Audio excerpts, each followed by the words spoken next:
कभी गौर किया है कि हमारा दिमाग उम्म, एक सेकंड के लिए भी शांत क्यों नहीं रहता? मतलब हर पल कोई ना कोई विचार, कोई चिंता, कोई प्लानिंग चलती ही रहती है। कभी-कभी तो लगता है जैसे हमारे सिर के अंदर एक ट्रैफिक जाम लगा हुआ है। क्या हो अगर हमारी सारी बेचैनी, सारा तनाव और सारा दुख बाहर की दुनिया से नहीं बल्कि हमारे दिमाग के अंदर चल रहे इसी शोर से आ रहा हो? ये एक बहुत बड़ा सवाल है और आज हम इसी की तह तक जाने की कोशिश करेंगे। हमारे पास जोसेफ ग्वेन की किताब don't believe everything you think के कुछ हिस्से हैं और ये किताब इसी धारणा को मतलब जड़ से चुनौती देती है कि हमारी भावनाएं बाहरी घटनाओं से तय होती हैं।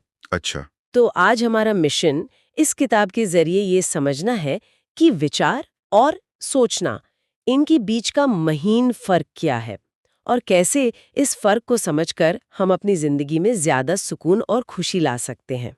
हमारी सारी जानकारी जोसेफ ग्वेन की किताब के हिंदी अनुवाद पर आधारित है। तो चलिए इस सोच की परतों को खोलते हैं। किताब का सबसे पहला और शायद सबसे चौंकाने वाला दावा क्या है? सबसे बड़ा दावा यह है कि दुख का असली कारण घटनाएं नहीं हैं, बल्कि उन घटनाओं के बारे में हमारा सोचना है। हम अक्सर अपनी समस्याओं के लिए अपनी नौकरी, अपने रिश्तों या आर्थिक हालात को दोष देते हैं। लेकिन ये किताब कहती है कि ये सब सिर्फ बाहरी परिस्थितियां हैं। हम्म। असली समस्या इन पर हमारी अपनी सोच है। हम्म। इसमें एक बहुत असरदार लाइन है।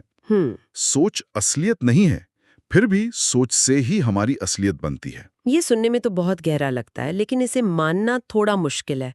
मतलब अगर किसी की नौकरी चली जाए या कोई रिश्ता टूट जाए, तो उसे दुख तो होगा ही। इसमें सोच का क्या लेना देना? ये तो एक स्वाभाविक प्रतिक्रिया है ना? बिल्कुल। और यही यही वो आम धारणा है जिसे ये किताब तोड़ना चाहती है। अच्छा। इसे एक उदाहरण से समझते हैं। हम्म। सोचिए, दो लोग एक ही कॉफी शॉप में बैठे हैं। माहौल बिल्कुल एक जैसा है, कॉफी भी एक जैसी है।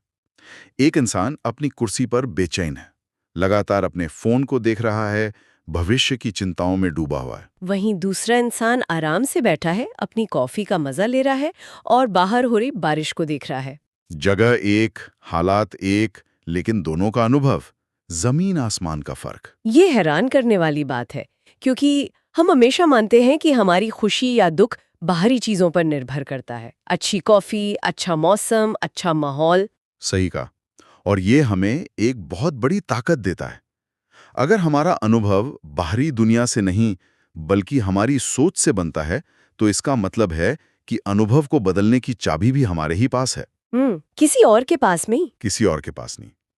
एक और उदाहरण लीजिए जो इसे और साफ करेगा। मान लीजिए किसी को अपनी नौकरी से नफरत है और उसे लगता है कि उसकी सारी परेशानियां उसी नौकरी की वजह से हैं। ये तो बहुत से लोगों की कहानी है। हाँ, अब सोचिए, वही इंसान शाम को घर पर अपने परिवार के साथ बैठकर कोई कॉमेडी फिल्म देख रहा है। सब कुछ ठीक है, वो अपने सुरक्षित घर में है। लेकिन अचानक उसे सोमवार की मीटिंग का ख्याल आता है और बस उसी पल उसे तनाव, गुस्सा और बेचैनी महसूस होने लगती है।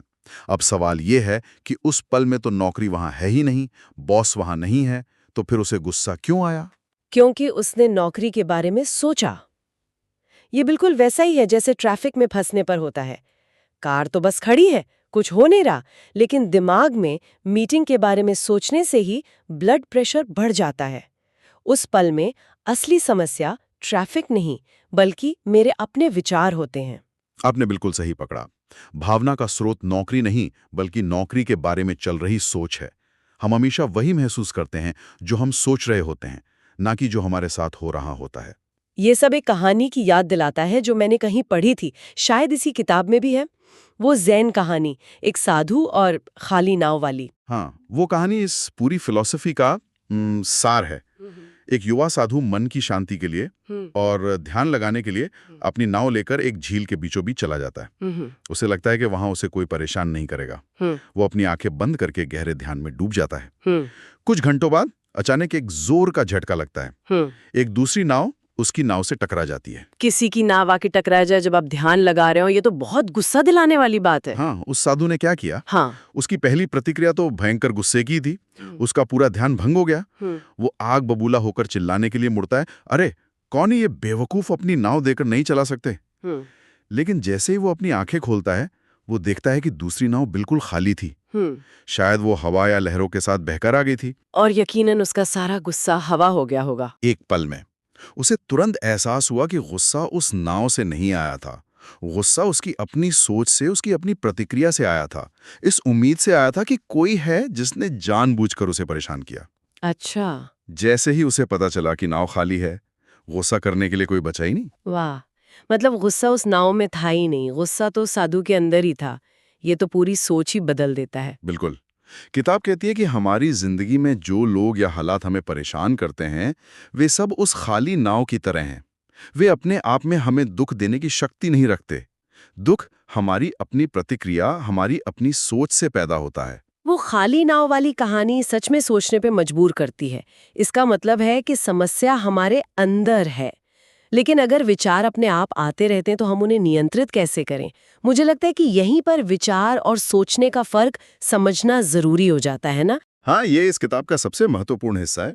हम इन दोनों शब्दों को एक दूसरे की जगह इस्तेमाल करते हैं, लेकिन इनके बीच एक बुनियादी फर्क है। विचार एक संज्ञा यानी नाउन की तरह है। वे बस आते हैं बिना हमारी किसी कोशिश के, जैसे बादल आसमान में आते जाते रहते हैं। किताब उन्हें ब्रह्मांड से मिलने वाले ऊर्जावार कच्चे माल की तरह बताती है। हम ये कंट्रोल नहीं कर सकते कि हमारे दिमाग में कौन सा विचार आएगा। और सोचना? सोचना एक क्रिया है, वर्ब है। ये एक सक्रिय काम है। जब हम किसी एक विचार को पकड़ लेते हैं और उसके साथ जुड़ जाते हैं, उसका विश्लेषण करते हैं, उस पर चिंता करते हैं, उसे सही गलत ठहराते हैं, उसके भविष्य के बारे में सोचते हैं, तब हम सोच रहे होते हैं। इसमें हमारी ऊर्जा, हमारा ध्यान और हमारी इच्छा शक्ति लगती है। विचार मुफ्त हैं, पर सोचना महंगा पड़ता है। इसे और आसानी से समझने के लिए किताब में एक प्रयोग का जिक्र है। अगर मैं किसी से पूछूं कि वे साल में कितना पैसा कमाना चाहते हैं, तो क्या होगा? एक संख्या, एक विचार उनके दिमाग में तुरंत आ जाएगा। मान लीजिए 1 करोड़। ये विचार बिना किसी मेहनत के आया। ये हल्का और संभावनाओं से भरा महसूस होता है। ठीक है, विचार आ गया। अब सोचना कहाँ से शुरू होता है? सोचना तब शुरू होता है जब आप उस 1 करोड़ के विचार को पकड़ लेते हैं और सवाल करने लगते हैं। ये कैसे मुमकिन होगा? क्या मैं सच में इसके लायक हूं? मेरे परिवार में तो आज तक किसी ने इतना नहीं कमाया। लोग क्या कहेंगे अगर मैं फेल हो गया तो? जैसे ही ये सब शुरू होता है, वो हल्का प्रेरणादायक विचार भारी, चिंताजनक और डरावना बन जाता है। तो पहला विचार रचनात्मक था, एक संभावना थी, लेकिन उस पर सोचना विनाशकारी हो गया। बिल्कुल सही। किताब में एक लाइन है, विचार बनाते हैं, सोच नष्ट करती है। वो पहला विचार एक प्रेरणा थी, एक बीज था। उसके बाद की सारी सोच उसे सीमित करने वाली थी, जिसने उस प्रेरणा को शक और डर की मिट्टी में दबा दिया। ठीक है, ये फर्क तो समझ में आ गया। तो अब सवाल ये है कि अगर ज्यादा सोचना ही समस्या है, तो इसका समाधान क्या है? क्या हमें हर समय जबरदस्ती सकारात्मक सोचने की कोशिश करनी चाहिए? सब अच्छा है ऐसा रटना चाहिए? ये तो और भी थकाने वाला काम लगता है। दिलचस्प बात यह है कि किताब के अनुसार ऐसा करने की कोई जरूरत नहीं है। और ये इस किताब की सबसे राहत देने वाली बात है। हमें कुछ भी करना नहीं है। अच्छा। किताब कहती है कि हमारी प्राकृतिक अवस्था ही, नेचुरल स्टेट ही शांति, प्रेम और आनंद की है। ठीक एक छोटे बच्चे की तरह। छोटे बच्चे की तरह। ये तो बहुत आदर्शवादी लगता है। असल जिंदगी में ऐसा कैसे हो सकता है? सोचिए, छोटे बच्चे स्वाभाविक रूप से खुश, जिज्ञासु और प्यार से भरे होते हैं, जब तक कि उन्हें कोई शारीरिक तकलीफ जैसे भूख या दर्द ना हो। वे अतीत के बारे में पछताते नहीं हैं और ना ही भविष्य की चिंता करते हैं। वे बस उस पल में जीते हैं। किताब का तर्क है कि हम सब इसी मानसिक अवस्था के साथ पैदा हुए थे। ये हमारा फैक्ट्री सेटिंग है। तो फिर हम बड़े होते होते इस अवस्था से दूर क्यों चले जाते हैं? ये शांति कहाँ खो जाती है? हमारी सोच के घने बादलों के पीछे छिप जाती है। किताब इसे थॉटोमीटर की उपमा से समझाती है। थॉटोमीटर? हाँ, मान लीजिए आपके दिमाग में एक मीटर लगा है। जब आपके विचार शांत और धीमे होते हैं तो आप ग्रीन जोन में होते हैं, शांत, खुश, रचनात्मक। जैसे जैसे आप अपने विचारों में ज्यादा उलझने लगते हैं, उन पर सोचने लगते हैं, तो मीटर येलो जोन में चला जाता है। हल्की बेचैनी, तनाव। हाँ, और जब आप पूरी तरह से अपनी सोच के जाल में फंस जाते हैं तो मीटर रेड जोन में पहुंच जाता है, जहां आप बहुत ज्यादा तनाव, गुस्सा या डर महसूस करते हैं। तो कुंजी ये है कि हम रेड जोन से ग्रीन जोन में वापस कैसे आएं? और यहीं पर किताब एक और बेहतरीन उदाहरण देती है। सोचिए आपके पास गंदे पानी का एक कटोरा है। उसे साफ करने का सबसे अच्छा तरीका क्या होगा? शायद उसे हिलाना डुलाना या किसी कपड़े से गंदगी निकालने की कोशिश करना। लेकिन अगर आप ऐसा करेंगे तो पानी और गंदा हो जाएगा।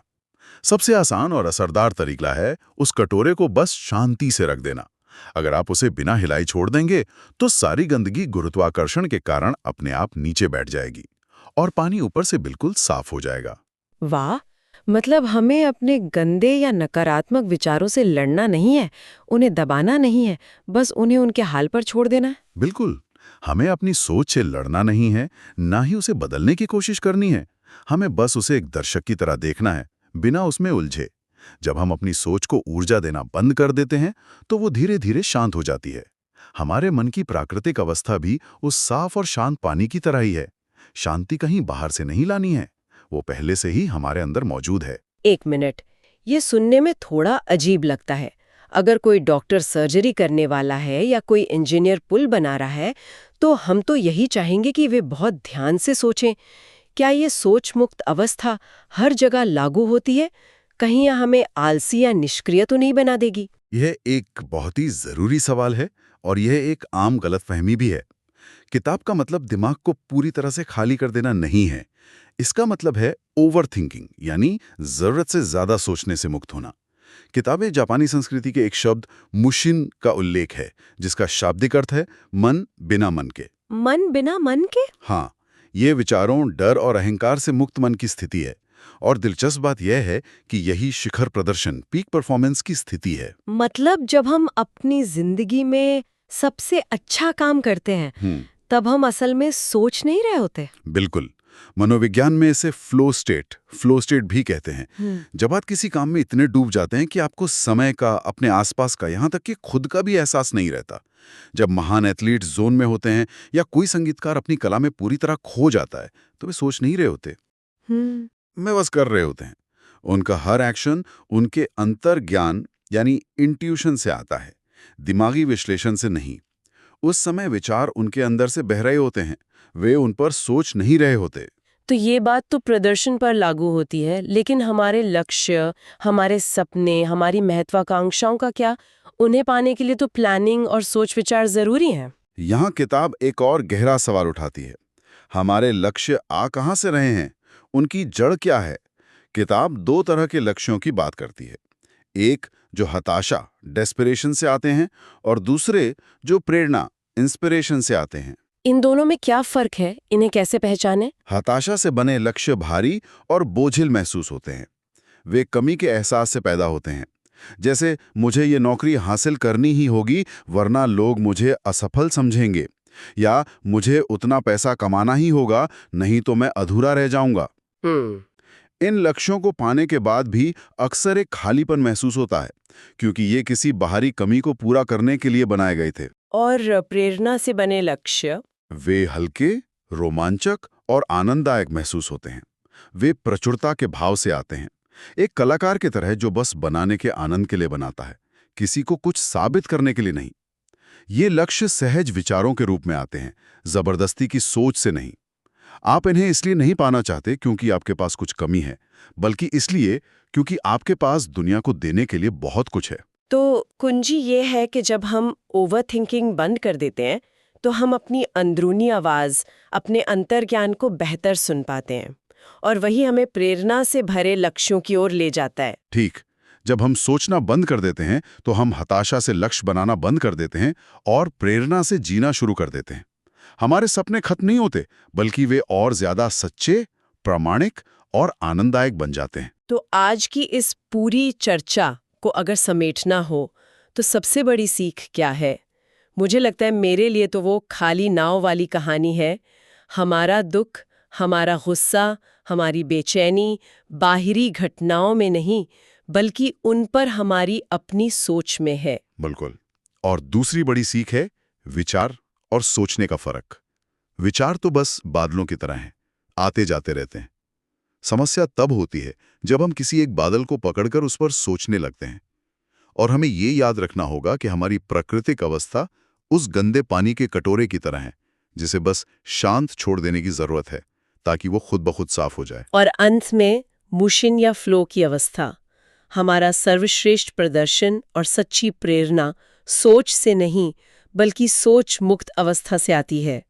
हमारे लक्ष्य हताशा से नहीं बल्कि एक गहरी भीतरी प्रेरणा से आने चाहिए। इस पूरी चर्चा को खत्म करने के लिए किताब में अल्बर्ट आइंस्टाइन का एक बहुत सुंदर उदाहरण है। वे कहते हैं, सहज ज्ञान एक पवित्र उपहार है और तर्कसंगत मन एक वफादार सेवक है। हमने एक ऐसा समाज बनाया है जो सेवक का सम्मान करता है और उपहार को भूल गया है। ये एक बहुत महत्वपूर्ण सवाल खड़ा करता है। हम दिन भर अपने उस सेवक यानी अपने तर्कसंगत दिमाग की सुनते हैं। क्या होगा अगर आज हम सिर्फ एक निर्णय के लिए, चाहे वो छोटा हो या बड़ा, उस भूले हुए उपहार यानी अपने सहज ज्ञान को सुनने की कोशिश करें? क्या बदल सकता है?